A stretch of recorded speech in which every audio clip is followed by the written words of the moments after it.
Olá, eu sou Gisele Adriane, eu sou estagiária do Núcleo de Práticas Jurídicas, é o NPJ aqui da Faculdade Estácio. Seja muito bem-vindo a mais um podcast, um quadro aqui do ED Direito. É uma satisfação enorme voltar aqui com um tema que também é bastante importante. Eu tenho certeza que você, ouvinte, vai gostar bastante, tá? O nosso tema de hoje é a violência doméstica contra homens e mulheres, tá? Então, hoje, para falar sobre esse tema, sobre esse assunto, nós convidamos a doutora Larissa. Ela é advogada, ela é especialista em Direito das Famílias e Sucessões, pós-graduada em Advocacia Civil e mediadora de conflitos extrajudicial. Doutora, é uma honra enorme receber você aqui, tá? Muito obrigada por ter aceito o nosso convite. Sinta-se à vontade, tá bom? Obrigada, Gisele. Boa tarde a todos os ouvintes. Quero dizer que para mim é uma honra, né, estar aqui hoje com vocês e quero aproveitar o momento para parabenizar, né, esse projeto incrível de vocês, que é um trabalho que eu particularmente admiro muito, né, não só enquanto profissional, mas enquanto pessoa também, porque eu sempre fui muito a favor, né, dessa função social que todos nós temos, né, que é levar informação para as pessoas, né. Então, assim, para mim é uma honra estar participando desse projeto de vocês e eu espero contribuir muito, né, hoje, né, sobre esse assunto tão relevante, né? Ótimo, muito obrigada por todos os elogios. Saiba também que a gente tem uma admiração muito grande por você, pela profissional que é, e por ser principalmente uma advogada que pensa exatamente nisso, sabe? Em propagar a informação, que é essa justamente o nosso objetivo, né? É servir. Então, vamos lá dar início, né, a esse assunto, que, inclusive, nós sabemos que tem uma propagação muito forte, né, nos dias atuais e nos antepassados, tanto no âmbito com o gênero, né, feminino, quanto também no masculino. E esse é o ponto-chave da entrevista, né, da nossa entrevista hoje, porque muito se fala sobre isso, né, sobre essas violências, mas contra mulheres, mas e contra os homens, né? Então, isso. A gente vai abordar justamente isso. Falando nessa temática, eu gostaria que você nos explicasse um pouco mais sobre esses tipos de violências, como elas se decorrem em relação ao gênero masculino e o gênero feminino. Bom, a violência, quando a gente fala em violência doméstica, né, a gente já tem uma imposição, né, da sociedade de pensar na violência doméstica na figura do homem como agressor, do homem enquanto agressor. Mas as pessoas, elas não sabem, né, que existe, sim, a violência contra os homens e não só contra as mulheres, né? E isso é real, isso é presente cada vez mais, né? O que a gente tem é uma diferenciação legal, né, que são proteções diferentes, né?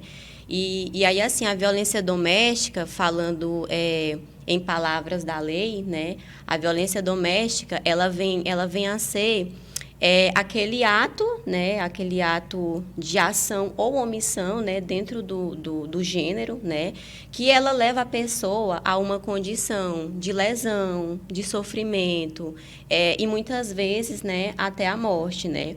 E aí, a violência doméstica, ela é tipificada também no Código Penal, né, no artigo 129, parágrafo 9º, que ele vem salientar que as vítimas de violência doméstica, ela não se enquadra, não é apenas a mulher, que é o diferente da Lei Maria da Penha, né? A Lei Maria da Penha, ela vem proteger a mulher, né, enquanto parte, figura ali hipossuficiente, vulnerável, né?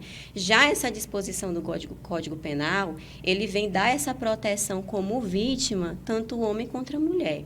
Então, aqui a gente pode ter uma violência do cônjuge, né, ascendente, descendente, né?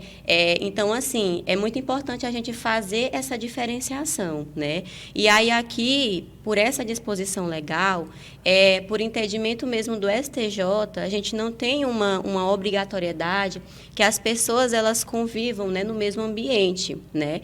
Claro, né, quando a gente fala, por exemplo, de coabitação e hospitabilidade, a gente tem essa obrigatoriedade, né, que tem ali que as pessoas, vítima e autor, ela morem na mesma residência, né? Mas, assim, via de regra, né, a gente não tem essa obrigatoriedade, né?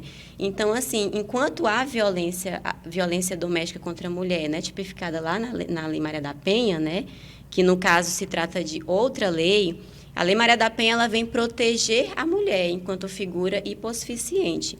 Então, aqui a vítima, ela sempre vai ser mulher. A vítima, ela nunca vai ser um homem, né?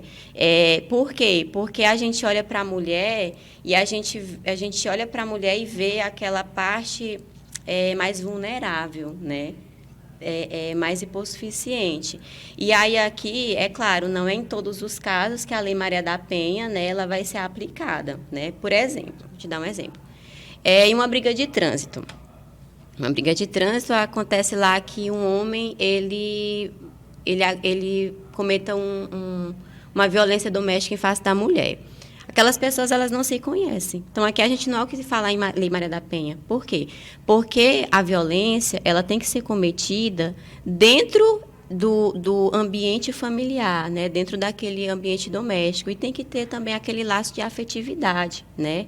Então, por isso a gente vê muito, por exemplo, mas fulano de tal não está mais junto com cicrano. Mas a gente vê muito aqueles casos de términos de namoro, né? Por exemplo, né? Que o homem, ele não aceita o término do namoro. E ele gosta muito da mulher, ele é apaixonado por ela. Então, assim, aqui a gente tem o requisito afeto. Então, assim, aqui a gente já pode tipificar, né, como Lei Maria da Penha, né? Sim. Foi muito bom você ter feito essas colocações, porque muita gente acha que tudo a gente vai ser aplicado a essa lei, né? Lei Maria da Penha. Isso. Sendo que não, a gente precisa ter o entendimento que cada caso é um caso, Isso. Né? E se olhar de várias formas, você consegue identificar ali alguma saída, né? Gisele, é muito interessante na realidade, né? Porque, assim, como é um assunto que ele é muito velado, e nisso eu digo em respeito à violência, né, em face dos homens, acaba que os homens, eles não sabem como agir, né? Eles não sabem quais são os seus direitos. E acaba que, muitas vezes, o homem que ele passa pela violência doméstica, ele acaba, ao invés de ser vítima, ele acaba sendo autor. Por quê? Porque ele mesmo quer se vingar. A lei não me protege, então eu vou fazer alguma coisa pelas minhas próprias mãos, né? E aí, por isso, a gente tem até um caso prático.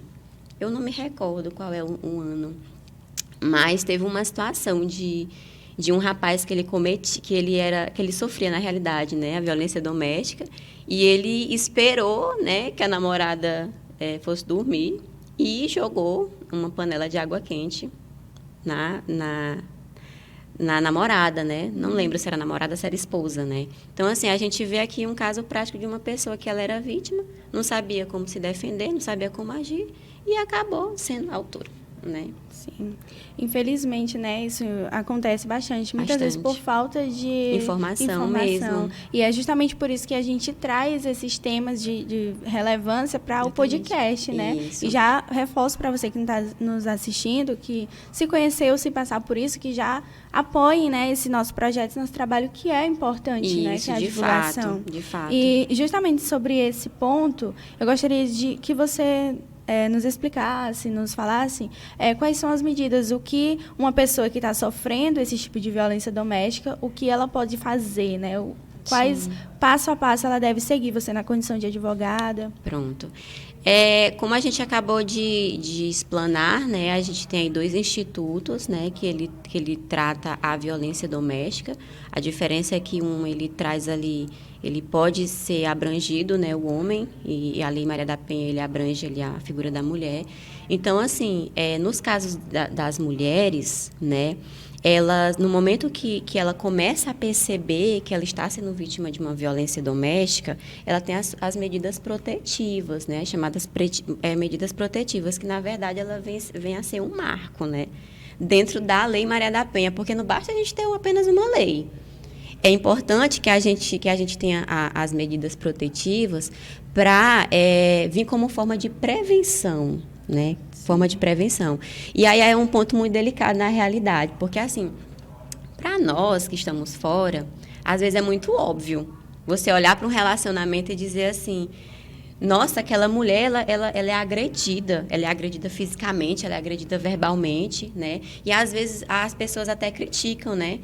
Olha o jeito daquela pessoa daquele homem com a mulher e já fala, mas é porque fulano gosta de ser tratado assim, né? Sim. Mas observe, para a gente que está de fora, é muito fácil a gente perceber, mas para a pessoa que está dentro do relacionamento, nem sempre é tão fácil assim. Até porque a gente tem também a figura do sujeito, do homem, que ele coloca na cabeça da mulher que a culpa é dela.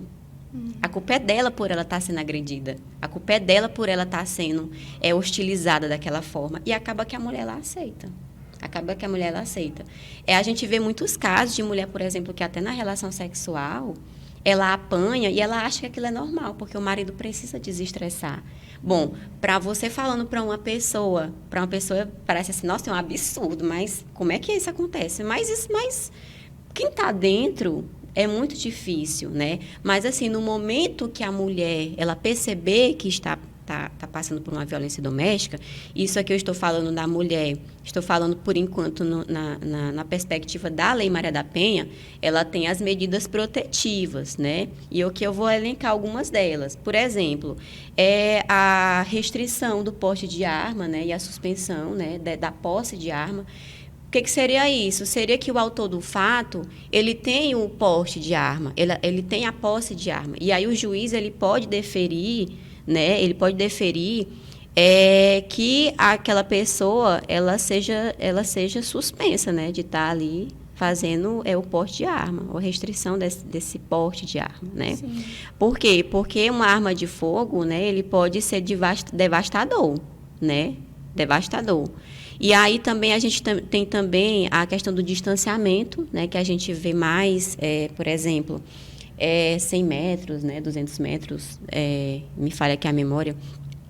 E aí, por exemplo, uma pessoa está no lugar, né, por exemplo, a vítima está no lugar, se o autor do fato chega, o autor ele não pode ficar no mesmo ambiente que a vítima ela está, né, sob pena dela estar, além de estar descumprindo, né, uma ordem legal, ela ser ali punida também a vir a responder, né, um crime tipificado, né, que é a questão que também do descumprimento do dever legal, né, que ele pode ser tanto tipificado pelo Código Penal como crime próprio e também pelo descumprimento da própria ordem de medida protetiva, né.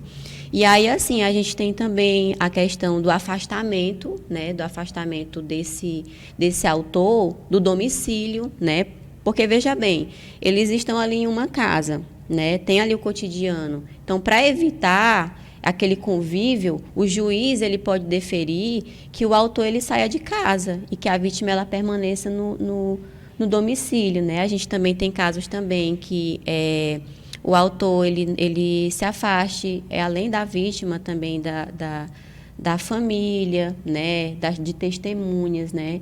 Então, assim, a gente tem todas essas medidas protetivas, né, que ela tem aí a finalidade de prevenir, né, que essas violências elas aconteçam, né, no dia a dia. E claro, né, tem muita gente que pensa assim, mas essas medidas protetivas não são eficazes, né, porque ela tem um tempo para acabar. Só que, veja bem, as medidas protetivas, elas vão continuar até aquela condição da vítima de periculosidade, até essa condição ela passar. Enquanto continuar, né, esse momento de perigo, a medida ela vai continuar, ao juiz é permitido adotar mais de uma medida para estar protegendo a vítima ou até mesmo alterar. Por quê? Porque a gente precisa de uma medida que ela tenha eficácia. No momento que o juiz vê que aquela medida aplicada ela não é mais eficaz, ele pode substituir por outra, né? Então, assim, eu acho que esse é um ponto muito relevante também, né, da gente tratar. Tem muitas pessoas também que têm uma dúvida muito grande, por exemplo, nossa, eu sofri uma violência semana passada. Queria muito denunciar, mas hoje eu não vou denunciar. Já passou, não tem mais como. Não existe isso, né? Você pode denunciar uma violência doméstica a qualquer tempo. É claro, aqui a gente vai usar o bom senso, né? Eu não vou também denunciar uma violência doméstica, né, que aconteceu há 4 anos atrás, né? E hoje, né, eu vou pedir uma medida protetiva, né? Mas isso eu digo também no sentido de que aconteceu aquela violência Não teve mais nada. Mas é claro, se há 4 anos tu vem sofrendo violência doméstica, você pode levar todos aqueles fatos, né? Aqueles fatos na denúncia, porque isso vai ajudar, né, no teu requerimento, né, de medida protetiva, né? Quanto aos homens, como é que eu posso dizer? É uma situação um pouco... Tem uma discussão, na realidade, doutrinária, né? Porque, assim, a Lei Maria da Penha, como eu disse, ela vem proteger a figura da mulher. As medidas protetivas da Lei Maria da Penha, ela não é aplicável aos homens. Não é aplicável aos homens. Mas isso não quer dizer que os homens eles estejam desamparados, porque a lei não tem a pretensão nenhuma de deixar uma pessoa desamparada ao ponto dela virar um saco de pancada da outra pessoa, não é isso? Então, assim, onde é que a gente pode encontrar uma previsão legal para violência doméstica, né, masculina? Bom, a gente pode tipificar lá no artigo 129, parágrafo 9º do Código Penal, né, que lá a gente tem como vítima homem e mulher, né? Então, assim, embora a gente não tenha essas mesmas medidas protetivas que tem na Lei Maria da Penha em função da mulher, mas o homem, né, ao perceber que ele está sofrendo uma violência doméstica, ele pode denunciar os fatos. Não é isso? Por quê? Porque é a partir daí que as autoridades competentes, né, eles vão procurar punir a agressora. Só que, Gisele, a gente tem um problema muito grande quanto a essa questão de dizer assim, a questão da violência doméstica em face dos homens é muito velado. Porque o que acontece é que nem todo homem ele vai dizer que está sofrendo uma violência doméstica. Não é isso? É verdade. Até mesmo pela cultura do machismo, né? Que já está enraizada. Isso, engloba tanto para as mulheres quanto para os homens. O homem, ele não pode chorar, ele não pode sentir, né? Exatamente. Ele tem que ter aquela figura ali imposta pela sociedade. Exatamente, que já é uma construção da sociedade, como você bem falou, né? E o homem, ele até percebe que está sendo vítima de violência doméstica. Quando é que o homem está sendo vítima de violência doméstica? Sei lá, uma mulher ciumenta, ela quebra o teu carro, por exemplo. Ela te faz ameaça. Você não vai ser meu, pois você não vai ser de mais ninguém. Te xingar na frente das pessoas. Tudo isso, eles são indícios de violência doméstica e até também agressão física. Porque, às vezes, a pessoa pensa assim, não, mas o que é uma mulher perto de um homem? Gente, às vezes tem mulheres aí, né, que ela tem um porte físico, né, bem maior do que o de um homem. Então,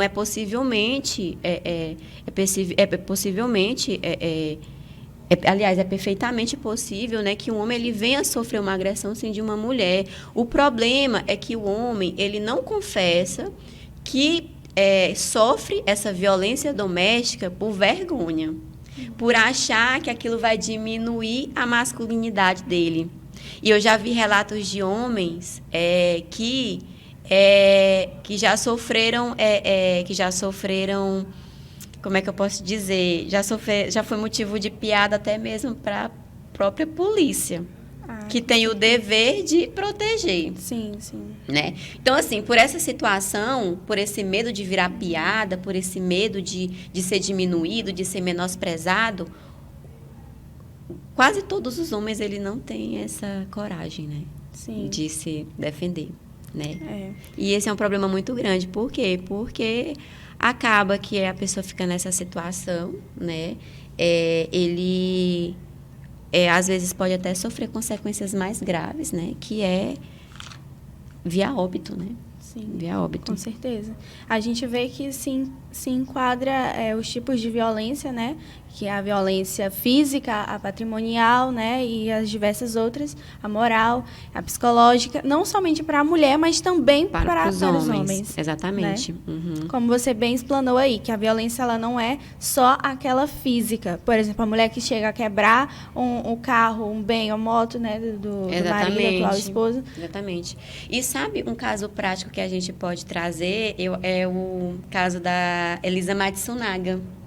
Você lembra desse caso, né? Que ela matou o esposo dela. Qual a justificativa dela?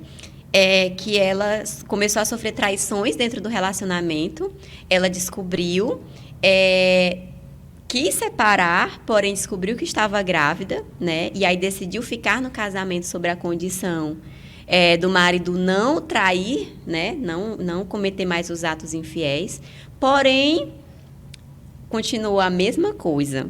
E aí ela contratou um detetive, né? Eu não lembro qual era a ordem, se ela contratou o detetive antes ou foi o detetive depois. De todo modo, as traições continuaram, na realidade, e ela descobriu. E aí ela foi tirar satisfação com ele, e ele ofendeu, né? Ofendeu ela de todas as formas possíveis, até porque ela era garota de programa, né? E aí, ela, naquele momento de fúria, ela foi lá e matou ele. Então, assim, a gente pode também trazer esse caso, que eu acho que é um caso que todo mundo praticamente sabe, como um caso de violência doméstica, né? Em face dos homens. Então, o que eu quero dizer? Eu quero dizer que a violência contra os homens, ela é real, ela existe. O nosso problema é que os homens, ele tem vergonha. Então, a gente tem que primeiro superar essa ideia de que homem não pode chorar, de que homem não tem sentimento, de que homem não sofre, violência doméstica. A gente primeiro tem que superar essa barreira. Os homens têm que entender que a sua vida, ela é maior do que qualquer vergonha, não é isso? E denunciar. Sim, com certeza. E é como você falou, muitos deles acabam sendo motivo, né, de piada, até mesmo para a sociedade, fazer até parte de uma das perguntas, né, que como a sociedade encara isso. Eu acho que a gente respondeu isso muito bem, falando até então, que a sociedade realmente tipo assim, preconceituosa, sim. Isso está enraizado, mas não é impossível da gente algum dia desconstruir isso. Exatamente. Eu acredito que a gente já tem avançado bastante, tanto em relação às mulheres e creio que também em relação aos homens, né? Na realidade, como eu comentei inicialmente, né, a gente tem até uma discussão doutrinária, né, em relação a isso. Por quê? Porque nós temos uma lei, que é a Lei Maria da Penha, que ela protege a figura da mulher. Por que não ter uma lei que também ela venha proteger a figura do homem? A gente tem ali a disposição do artigo 129, parágrafo 9º, né, do Código Penal, que pode sim ser aplicável aos homens. Porém, nós não temos as medidas protetivas, né? A gente não tem as medidas protetivas que tem para a mulher. Assim, aí as pessoas podem dizer, não, Larissa, mas juiz de tal cidade decidiu por analogia, mas entendam, são decisões isoladas. Nós não temos nada pacificado. Então, assim, é uma lacuna, né? Então, assim, a gente precisa adotar para ontem, métodos de estar protegendo, né, os homens que também passam por violência doméstica.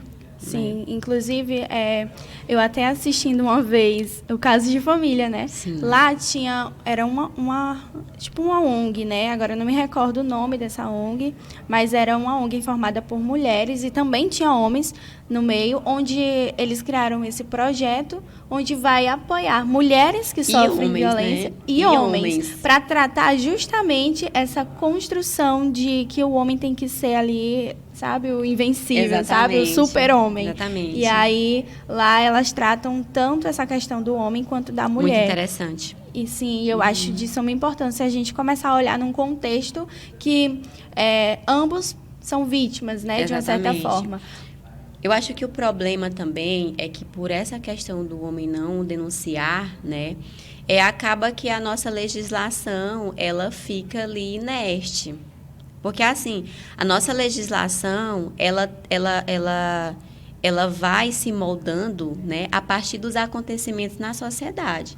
Se a gente for fazer um parâmetro, é lógico que a violência contra os homens, né, ela não chega nem perto das violências, né, que são cometidas em face das mulheres, não é isso? Mas, assim, isso acontece. Isso aqui é um crime, isso aqui não pode acontecer. Então, assim, é através dessas denúncias, né, que a gente vai dizer, Estado, se mexe, nós precisamos de ajuda, né? Sim. Então, precisa que, primeiramente, também as pessoas, em primeiro lugar, elas se conscientizem, né, de que elas precisam superar essa vergonha, né, na realidade, enraizada. Exatamente. E aí é como a gente vê, acaba não falando e aí acaba se agravando, né? Exatamente. Cada vez mais, tornando algo cada vez mais, Uhum. mais sério. E, de qualquer forma, não deixa de ser uma violência. Sim. A gente sabe que o direito, ele vai se moldando conforme, Sim. né, a mudança da sociedade. Se tem mais coisas a favor da mulher, é porque foi algo que veio se agravando mais por esse lado. Mas o direito, ele também tem que ser para todos, exatamente. né? Então, questão de igualdade, né? Isso, de igualdade e exatamente. justiça. Então, a gente tem que ver também o outro lado. E seria muito melhor a gente apoiar campanhas de conscientização, como essa ONG que eu falei aqui, que ensina, né? Tanto a mulher quanto o homem, que ajuda, que traz conhecimento para um para o outro. Assim como esse podcast, a gente está aglobando os dois juntos. Eu acho que desconstrói muito mais essa cultura machista do que só a questão da punibilidade, exatamente. sabe? E de acusação mesmo. Exatamente. Teve um ponto muito interessante que você mencionou inicialmente, que foi a questão da aplicação dos tipos de violência, doméstica, né?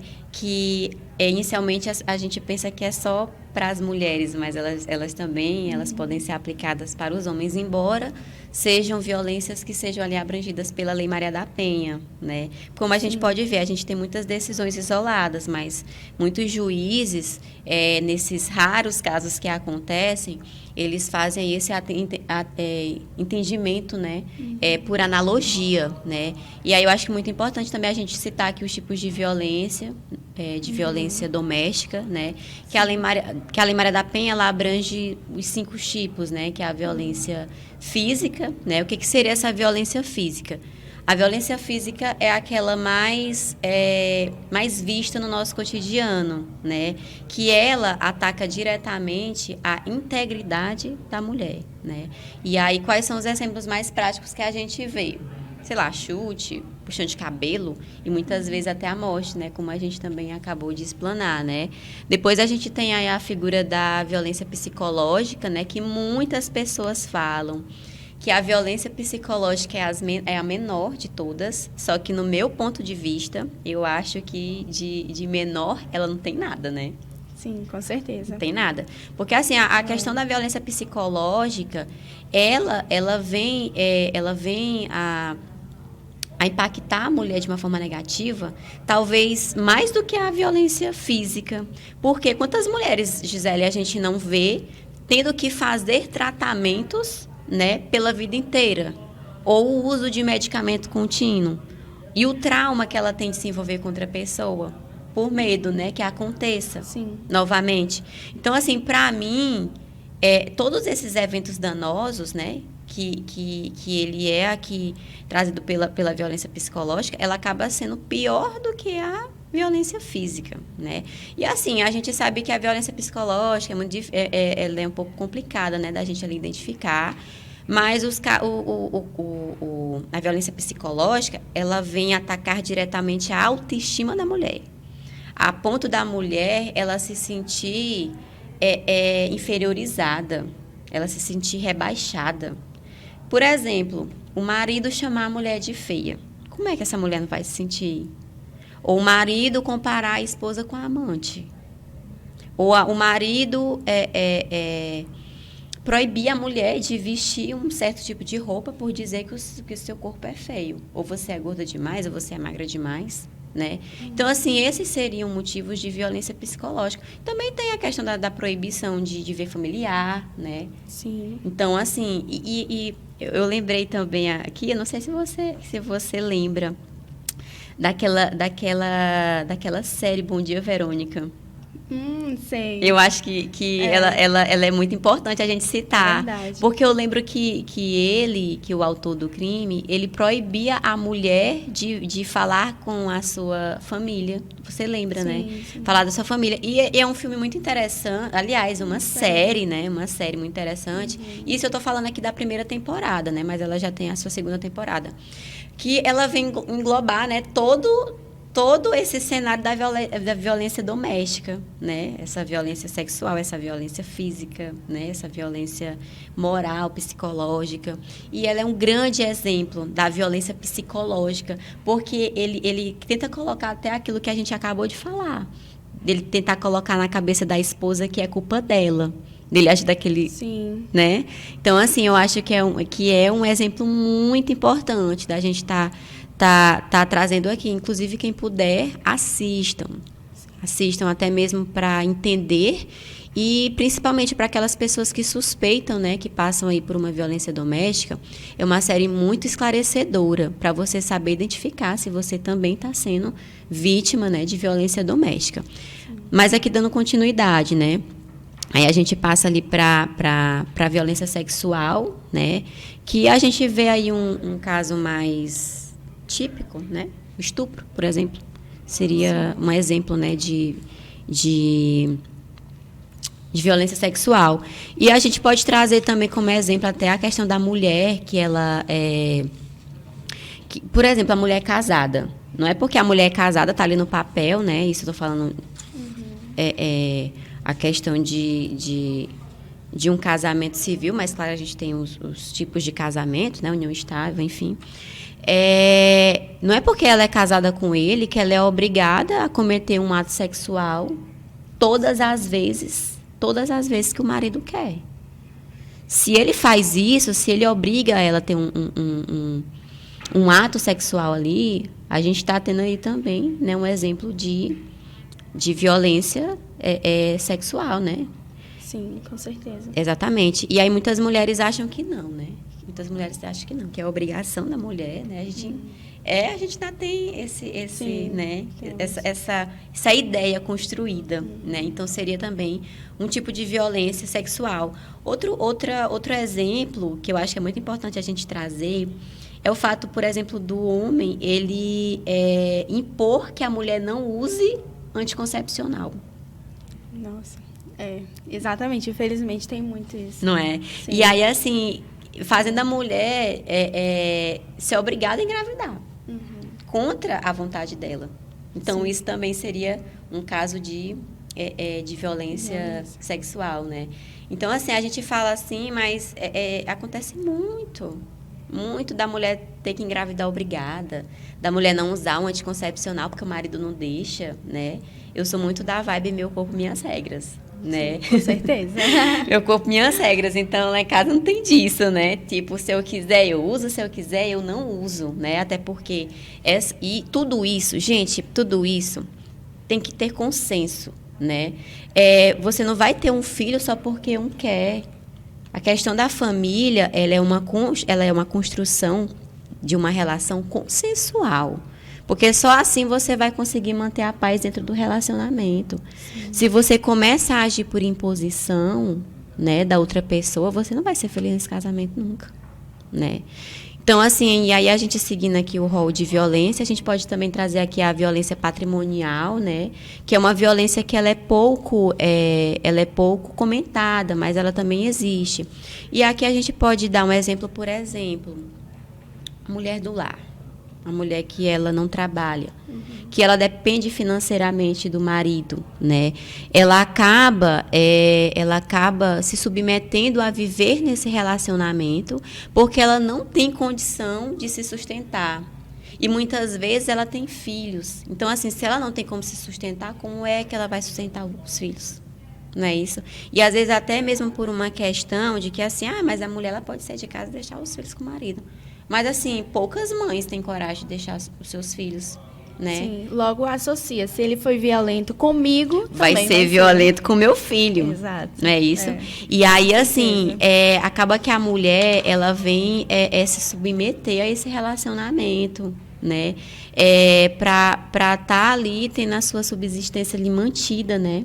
Pelo esposo.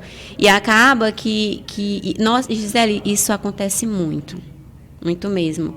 Inclusive, eu tenho uma vizinha, né, que ela falou para mim que passava por isso. E eu disse, nossa, mas por que você não procura ajuda? Por que você não sai? Larissa, eu não tenho como me sustentar, Larissa. Eu não trabalho, eu não tenho estudo, eu não tenho como me sustentar. Como é que eu vou sair desse relacionamento se eu dependo desse homem para tudo? É muito forte, viu? Não é muito forte? Nossa, Sim. Eu fiquei com muita pena. Fiquei com vontade de levar ela para minha casa. Vamos, vou te acolher. Só que assim, A gente sabe, né, que é um caso com uma situação muito complicada, né? A gente também tem os exemplos também de quebra de objetos, de quebra de celular, de roupas, né? Que são também atos que podem ser sim, inseridos como a violência patrimonial, né? Que a gente vê muito que isso acontece. Por exemplo, a mulher quebrar o celular, aliás, nesse caso a gente falando aqui da Lei Maria da Penha, né? O homem quebrar o celular da mulher. Sim. Por ciúmes, né? E a gente pode também, sim, falar da mulher quebrar o celular do homem, né? Por ciúmes. Por ciúmes, porque a gente já viu que a violência doméstica, ela é, assim, aplicável aos homens, né? Sim. Então, assim, isso está no nosso cotidiano, né? Uns mais que uns... e outros menos, né? Mas existe. E aí a gente também tem a violência moral. O que seria a violência moral? Ela está inserida ali nos crimes contra a honra, né? Que ali é tipificado os artigos 38, 39 e o artigo 40 do Código Penal, né? Que é a calúnia, a difamação, a injúria, né? E aí a injúria a gente pode citar como termos pejorativos. Por exemplo, puta, vadia, né? É muito comum a gente ver isso, né? E a gente não imagina que isso seria, né? Uma violência moral, mas sim, né? Tipo, sim. Como violência moral. No caso, violência moral aplicada nessa questão de xingamento. Exatamente, né? Exatamente. Assim. A calúnia, ela vem a ser você imputar um falso crime à mulher. Seria um exemplo de calúnia. E a difamação é você imputar ali um fato desonroso. Você dizer, a minha mulher ela não presta, porque ela me trai, ela sai com outras pessoas. Então, são exemplos, né, de violência moral, né? Lembrando, todos esses tipos de violências acontecem tanto no âmbito feminino quanto no âmbito masculino, né? É muito importante assim, a gente fazer essa ressalva, que é para acabar com essa ideia de que o homem também ele não passa por esses tipos de violências, né? Certo, ótimas colocações, tá? Você com certeza explanou muito bem. Eu tenho certeza que todo mundo aqui vai sair com a mente, né, construída aqui, com um novo posicionamento, e eu tenho certeza que isso vai agregar muito. Eu gostaria de finalizar aqui a nossa entrevista perguntando mais uma coisa aqui para você, né, sobre você como advogada, também como mediadora, né? Faz um ótimo trabalho aqui com a gente no NPJ. Então, você como mediadora, como advogada, né? Especialista na área da família, o que você acha realmente assim o ponto-chave que precisa ser feito para a gente, enfim, algum dia mudar essa realidade, tanto para um quanto para o outro? E aí, fique à vontade. Eu acho que, em primeiro lugar, é a questão de você saber identificar quando é que a violência ela começa, né? Depois ela vem naquela construção de você dizer para si mesmo que não é porque você está em um relacionamento que você precisa passar por aquilo, não é isso? Porque a gente sabe que muitas vezes, tanto o homem quanto a mulher, eles continuam naquele relacionamento porque gostam da pessoa, tem uma relação de afeto. E muitas vezes, até falando aqui, sei lá, falando das pessoas casadas, né? Eles têm aquele medo, né, de destruir. Ela tem aquela ideia de que se ela denunciar, ela vai destruir aquele ambiente familiar. E como é que vai ficar os meus filhos? E a minha família? Então, assim, você tem que colocar na sua cabeça que se você passa por violência doméstica, aquilo não é amor, gente. Não é amor. Amor não machuca. De jeito nenhum. E logo depois que você passar por esse espaço, denuncie, né? Denuncie. Como a gente acabou de explanar aqui, infelizmente os homens, a gente não tem aí as medidas protetivas, mas a gente está vendo cada vez mais, né? Os juízes tendo os entendimentos, né? Por analogia, né? A gente tem aí a proteção do artigo 129, parágrafo 9º, né? Que pode ser inserido o homem. Então, assim, a gente tem um amparo legal, Pode ser que não seja algo fixado, isso estou falando aqui por enquanto dos homens, mas a gente tem sim um amparo legal. É preciso que essas pessoas elas denunciem para que as autoridades competentes elas possam tomar alguma atitude, né? Antes que seja tarde demais, né? E as mulheres, sobretudo, né? Falando aqui da Lei Maria da Penha, a gente tem aí um grande avanço no nosso país, que foi aí a Lei Maria da Penha, que ela vem aí trazer muita proteção para a mulher, né? A mulher ali vulnerável, a mulher hipossuficiente, tem as medidas protetivas, né? Então, assim, denuncie, vá até a delegacia da mulher mais próxima de você, ligue para o 180, né, que também é um apoio às mulheres vítimas, né, de violência doméstica. E a gente precisa se ajudar, né? A gente precisa romper essa barreira que a gente tem de sentir medo de denunciar. Eu acho que esses pontos eles são os pontos cruciais para a gente começar aí a diminuir, né, a esses casos de violência doméstica, porque assim embora a gente veja que existe a lei, mas assim isso não intimida muitas vezes, né? Tanto é que a gente vê muito caso, né, de violência doméstica, né, sendo cometida, né, infelizmente. Sim, exatamente, doutora. Então, eu queria lhe agradecer novamente por ter aceito o convite, dizer que você é realmente uma profissional muito maravilhosa. Parabéns. Muito obrigada. Tá tão jovem, né? Mas já tão inteligente, tão aí na carreira. Então, eu só desejo mais e mais sucesso para você. Pretendo algum dia também estar nessa posição de advogada. Pretendo também estar na área da família aí. Então, foi um prazer enorme ter entrevistado você hoje aqui, tá? Mais uma vez eu quero agradecer o convite, né? Quero ressaltar novamente a minha felicidade que a gente está aqui.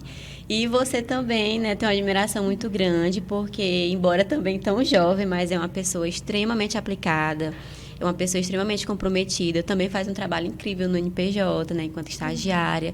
E também está tendo aqui essa atitude, né? De estar levando informação, né? Para os ouvintes, para a sociedade que tanto precisa. Então, parabéns, Gisele, você está no caminho certo. Tá bom? Obrigada.